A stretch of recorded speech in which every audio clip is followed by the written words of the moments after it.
Hello friends, welcome to jobs in Telugu YouTube channel. Friends, మనకి postal department నుంచి మరొక కొత్త నోటిఫికేషన్ రిలీజ్ కాబోతోంది.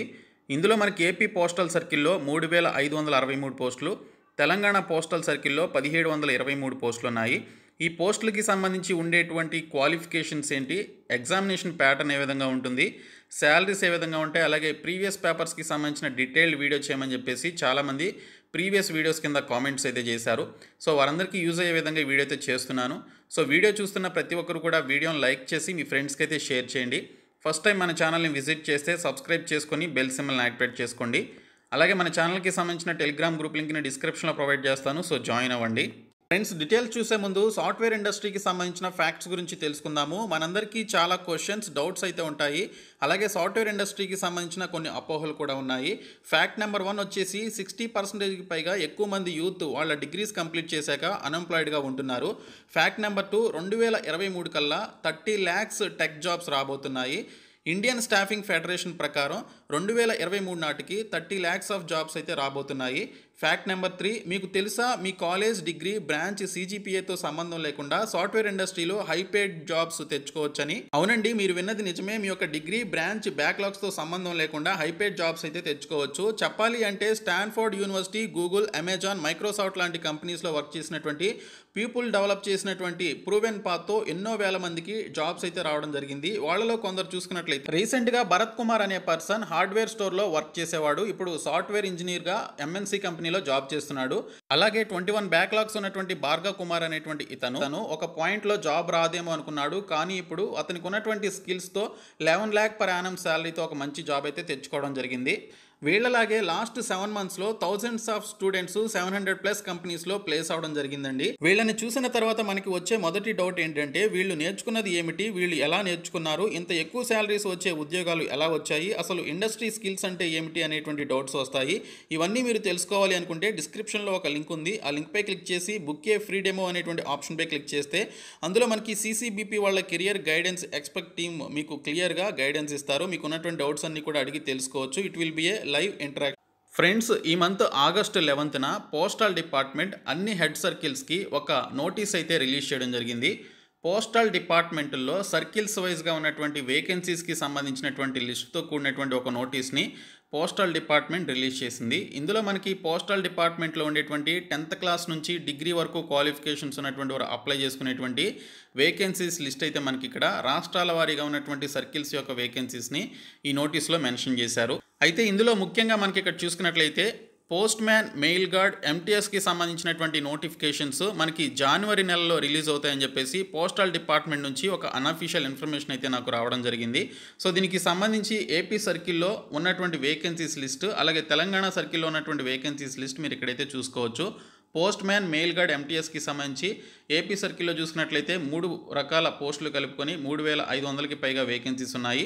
ఇంకా తెలంగాణ సర్కిల్లో పోస్ట్ మ్యాన్, మెయిల్ గార్డ్, MTSకి సంబంధించి 1700కి పైగా వేకెన్సీస్ అయితే ఉన్నాయి.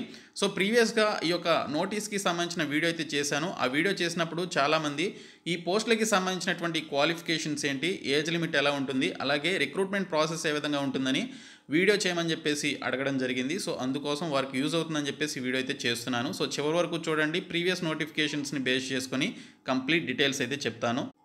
ఫ్రెండ్స్, ఈ పోస్టులకి సంబంధించినటువంటి క్వాలిఫికేషన్స్ అండ్ అదర్ డీటెయిల్స్ అన్నీ కూడా 2018లో మనకి ఏపీ, తెలంగాణలో postman, mail guard and MTSకి సంబంధించి నోటిఫికేషన్స్ రిలీజ్ అయ్యాయి. సో ఆ నోటిఫికేషన్ బేస్ చేసుకొని చెప్తున్నాను. మనకి ఫ్యూచర్లో కూడా అవే క్వాలిఫికేషన్స్ అయితే ఉంటాయి. సో ఇక్కడ పోస్ట్ మ్యాన్, మెయిల్ గార్డ్కి సంబంధించి 2018లో ఇచ్చినటువంటి ఎడ్యుకేషనల్ క్వాలిఫికేషన్ చూసినట్లయితే 10th పాస్ అయినటువంటి వారు అప్లై చేసుకోవచ్చు అని చెప్పేసి ఇక్కడైతే ఇచ్చారు. సో పోస్ట్ మ్యాన్, మెయిల్ గార్డ్కి సంబంధించి matriculation from any recognised board or university అని చెప్పేసి ఇక్కడైతే మనకి డీటెయిల్స్లో ఇవ్వడం జరిగింది. ఈవెన్ MTSకి కూడా జస్ట్ 10th పాస్ అయితే చాలు, మీరు పోస్ట్ మ్యాన్, మెయిల్ గార్డ్ పోస్టులతో పాటు MTS పోస్టులకు కూడా అప్లై చేసుకోవడానికి ఎలిజిబిలిటీ అయితే ఉంటుంది. సో మీకు ఉండాల్సినటువంటి ఎడ్యుకేషనల్ క్వాలిఫికేషన్ వచ్చేసి జస్ట్ 10th పాస్ అయితే post man, mail gourd, MTS పోస్టులకి అప్లై చేసుకోవచ్చు.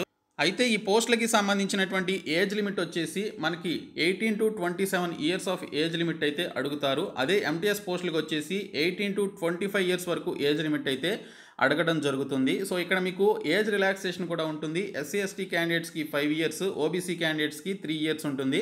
సో మీరు ఈ పర్టికులర్ ఏజ్ రిలాక్సేషన్ కూడా ఆ క్యాండిడేట్స్ కలుపుకొని ఈ రిక్రూట్మెంట్కి సంబంధించి అప్లై చేసుకోవచ్చు.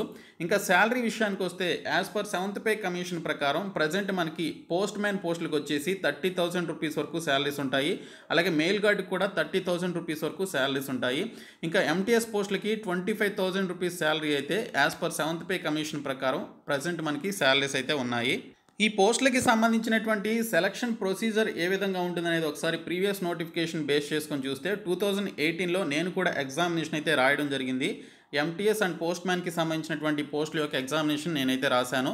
సో అప్పుడు మనకి ఓన్లీ ఒక సింగిల్ స్టేజ్ ఎగ్జామినేషన్ అయితే కండక్ట్ చేశారండి. సో సింగిల్ స్టేజ్ ఎగ్జామినేషన్లో వచ్చినటువంటి మెరిట్ మార్కుల ఆధారంగా ఒక మెరిట్ లిస్ట్ అయితే ప్రిపేర్ చేస్తారు. సో ఆ మెరిట్ లిస్ట్లో ఎవరికైతే ఎక్కువ మార్కులు వస్తాయో సో వారు ఈ రిక్రూట్మెంట్కి సంబంధించి సెలెక్ట్ కావడం జరుగుతుంది. ఎటువంటి ఇంటర్వ్యూస్ ఉండవు, సెకండ్ స్టేజ్, థర్డ్ స్టేజెస్ లాంటివి ఉండవు, ఓన్లీ సింగిల్ స్టేజ్ ఎగ్జామినేషనే ఉంటుంది. సో దీనికి సంబంధించి 100 మార్క్స్కి మనకి ఎగ్జామినేషన్ కండక్ట్ చేస్తారు. మనకి టోటల్గా 4 సెక్షన్స్ అయితే ఉంటాయి. ఈ సెక్షన్ నుంచి 25 క్వశ్చన్స్ అయితే అడగడం జరుగుతుంది. ఓఎంఆర్ బేస్డ్ ఎగ్జామినేషన్ అయితే కండక్ట్ చేయడం జరుగుతుంది. మనకి ఫ్యూచర్లో ఓఎంఆర్ బేస్డ్ ఎగ్జామినేషన్ పెడతారా లేకపోతే కంప్యూటర్ బేస్డ్ ఎగ్జామినేషన్ పెడతారా అనేది మనకి ఫర్దర్గా అయితే తెలుస్తుంది. సో నేను చెప్పినట్లుగా ఇక్కడ మనకి టోటల్ 425 క్వశ్చన్స్ అయితే అడుగుతారు. ఇక్కడ మనకి 3 పార్ట్స్గా డివైడ్ చేయడం జరుగుతుంది. పార్ట్ ఏలో వచ్చేసి 25 క్వశ్చన్స్ మనకి ఇక్కడ అడుగుతారు. సో ఈ 25 క్వశ్చన్స్ వచ్చేసి జనరల్ నాలెడ్జ్కి సంబంధించి అడుగుతారనమాట. సో ఈ జనరల్ నాలెడ్జ్లోనే ఒక 13 క్వశ్చన్స్ మనకి ఒక 12 to 13 క్వశ్చన్స్ రీజనింగ్కి సంబంధించి కూడా మిక్స్ చేయడం జరుగుతుంది జనరల్ నాలెడ్జ్లోనే. తర్వాత పార్ట్ బి వచ్చేసి మనకి ఇక్కడ 25 క్వశ్చన్స్ 25 మార్క్స్కి ఉంటుంది. యాప్టిట్యూడ్కి సంబంధించినటువంటి క్వశ్చన్స్ అయితే ఉంటాయి. తర్వాత పార్ట్ సి వచ్చేసి 2 సెగ్మెంట్స్గా డివైడ్ చేస్తారు. ఒకటి ఇంగ్లీష్ లాంగ్వేజ్కి సంబంధించి, మరొకటి వచ్చేసి తెలుగు లాంగ్వేజ్కి సంబంధించి క్వశ్చన్స్ అయితే అడుగుతారు. టోటల్ 120 మినిట్స్లో మీరు ఎగ్జామినేషన్ అయితే కంప్లీట్ చేసుకోవాల్సి ఉంటుంది. సో దీనికి సంబంధించి క్వాలిఫైయింగ్ మార్క్స్ కూడా ఉంటాయన్నమాట. సో జస్ట్ మీరు క్వాలిఫై అయితే కాదు, 100కి మీకు కనుక ఒక 90+ స్కోర్ కనుక మీరు చేసినట్లయితే మీరు ఈ పోస్టులకి సంబంధించి మీకు ఈజీగా జాబ్ అయితే వస్తుంది. దీనికి సంబంధించి ఎటువంటి నెగిటివ్ మార్కింగ్ అయితే ఉండదు. సో నెగిటివ్ మార్కింగ్ లేదు కాబట్టి చాలామంది 95+ కానీ 90+ కానీ స్కోర్ చేసేటువంటి వారు ఉంటారు. కాబట్టి మీరు ఈ ఎగ్జామినేషన్ కనుక మంచిగా ఎప్పటి నుంచే ప్రిపేర్ అవ్వడం స్టార్ట్ చేసినట్లయితే సింపుల్గానే ఉంటుంది ఎగ్జామినేషన్. తెలుగులో మనకి తెలుగు గ్రామర్కి సంబంధించిన సందులు, సమాసాలు, అలంకారాలు ఇవన్నీ కూడా అడుగుతారు. నేను ఆ రోజుల్లో ఎగ్జామినేషన్ రాశాను కాబట్టి చెప్తున్నాను. సో నాకు అప్పుడు 87 మార్క్స్ అయితే రావడం జరిగింది. సో ఒక 3 మార్క్స్ కానీ లేదా 4 మార్క్స్ కానీ వచ్చినట్లయితే నాకు జాబ్ కూడా వచ్చి ఉండేది, పోస్ట్ మ్యాన్ ఆర్ ఎంటీఎస్కి సంబంధించినటువంటి జాబు. సో నాకు జస్ట్లో మిస్ అయింది. సో ఈ విధంగా మనకి ఎగ్జామినేషన్ ప్యాటర్న్ అయితే ఉంటుంది. మ్యాథ్స్, జనరల్ నాలెడ్జి, అలాగే రీజనింగ్ కూడా మనకి చాలా సింపుల్గా ఉంటాయి. రీజనింగ్లో మనకి సిట్టింగ్ అరేంజ్మెంట్కి సంబంధించినటువంటి క్వశ్చన్స్ అయితే అడుగుతారు. సో అవి చాలా సింపుల్గా ఉంటాయి. బ్యాంకింగ్ రేంజ్లో అయితే ఉండవు, చాలా సింపుల్గానే ఉంటాయి. అలాగే ఇంగ్లీష్కి సంబంధించి మనకి స్టాఫ్ సెలక్షన్ కమిషన్కి సంబంధించినటువంటి ఏవైతే మనకి ఈడియమ్స్ అండ్ ఫ్రేజెస్ కావచ్చు, వన్ వర్డ్ సబ్స్టిట్యూషన్స్, ఇంకా ఫిల్ ఇన్ ద బ్లాంక్స్, ప్రీపోజిషన్స్కి సంబంధించి యాంటోనిమ్స్, సినానిమ్స్ నుంచి ఒక 2-3 క్వశ్చన్స్ వస్తాయి. సో ఈ విధంగా మనకి సింపుల్గానే ఉంటుంది. బట్ మీరు కొంచెం కాన్సన్ట్రేట్ చేసి చదివితే ఈజీగానే జాబ్ అయితే తెచ్చుకోవచ్చు. కాబట్టి ఈ రిక్రూట్మెంట్కి సంబంధించి ఈ విధమైనటువంటి ప్రాసెస్ అయితే ఉంటుంది. బట్ మనకి ఈ యొక్క ఎగ్జామినేషన్ మనకి ఆన్లైన్లో పెడతారా ఆఫ్లైన్లో పెడతారా అనేది తెలియాల్సి ఉంది. జనవరిలో నోటిఫికేషన్ అయితే వస్తుందని చెప్పేసి అనఫీషియల్ ఎవరైతే పోస్టల్ డిపార్ట్మెంట్లో జాబ్ చేసేవాళ్ళు ఎవరైతే ఉన్నారో వారి ద్వారా తెలియడం జరిగింది. ఇంకా ఈ రిక్రూట్మెంట్స్కి సంబంధించిన ప్రీవియస్ పేపర్స్ నా దగ్గర 2014 అండ్ 2018లో నేను రాసినటువంటి ఎగ్జామినేషన్స్కి సంబంధించినటువంటి పేపర్స్ని నేను మీకు డిస్క్రిప్షన్లో ప్రొవైడ్ చేస్తాను. మీరైతే డౌన్లోడ్ చేసుకోండి. మీకు ఖచ్చితంగా ఒక అవగాహన అయితే వస్తుంది ఆ పేపర్స్ చూస్తే. యాప్టిట్యూడ్, రీజనింగ్, అలాగే జనరల్ నాలెడ్జ్, ఇంగ్లీష్ అండ్ తెలుగుకి సంబంధించి ఏ విధంగా క్వశ్చన్స్ అడుగుతారు అనేది మీకు తెలుస్తుంది. యాజ్ టీజ్గా సేమ్ అదే లెవెల్లో ఉంటాయి క్వశ్చన్స్, అంతకంటే డిఫికల్టీ లెవెల్ అనేది ఉండదు. ఖచ్చితంగా ఎగ్జామినేషన్ పెట్టే మనకి రిక్రూట్మెంట్ అయితే చేయడం జరుగుతుంది. కాబట్టి డిస్క్రిప్షన్లో ఉన్నటువంటి ఒక ప్రీవియస్ పేపర్స్ ఒకసారి మీరు డౌన్లోడ్ చేసుకున్నట్లయితే మీకు తెలుస్తుంది. సో అవి డౌన్లోడ్ చేసుకోండి. ఈ 2 పేపర్స్ నేను మీకు ప్రొవైడ్ చేస్తాను.